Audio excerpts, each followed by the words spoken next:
नमस्कार, स्वागत है आपका हमारे YouTube चैनल कथा कलश में। क्या आप जानते हैं कि क्यों सूर्य को निगल गए थे हनुमान?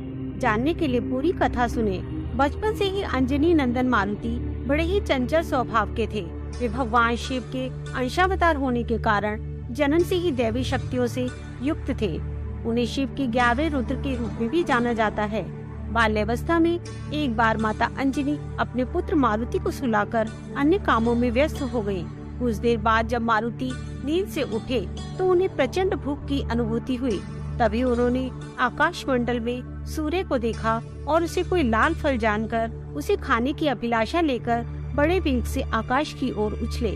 पलक झपकते ही वह सूर्य मंडल में पहुंच गए और सूर्य को अपने मुंह में रख लिया, जिसके बाद पूरी सृष्टि में अंधकार छा गया। ठीक उसी दिन सूर्य ग्रहण था। राहु भी भगवान सूर्य को ग्रास बनाने के लिए उनकी तरफ जा रहा था कि तभी मारुति ने राहु को देखा तो ये समझा कि ये मेरा फल छीनना चाहता है, तो उन्होंने राहु को वहाँ से मार कर भगा दिया।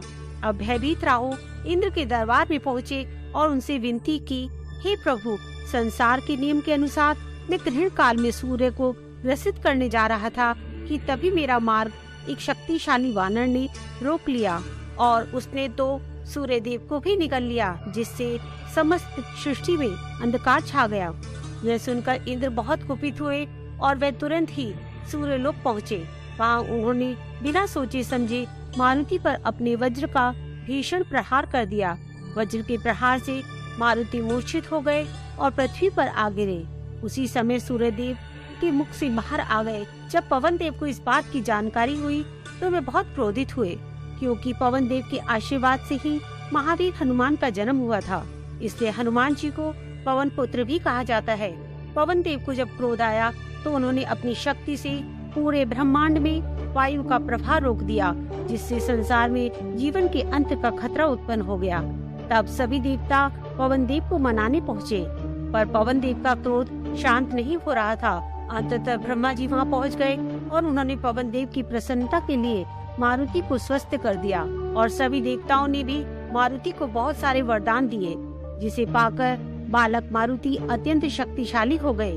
परंतु इस घटना के कारण वज्र की चोट से मारुति की ठुड्डी टेढ़ी हो गई, जिससे इनका नाम हनुमान पड़ा। भविष्य में इसी नाम हनुमान से अंजनी नंदन मारुति समस्त विश्व में प्रसिद्ध हुए।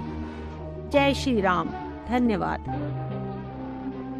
अगर आपको हमारी यह कथा पसंद आई है तो कृपया हमारे चैनल को लाइक करें, शेयर करें और सब्सक्राइब करें और बेल आइकन का बटन जरूर दबाएं, ताकि जब हम अपनी नई कहानी लेकर आएं तो आपको पता चल जाए। धन्यवाद। जय श्री कृष्ण। राधे राधे।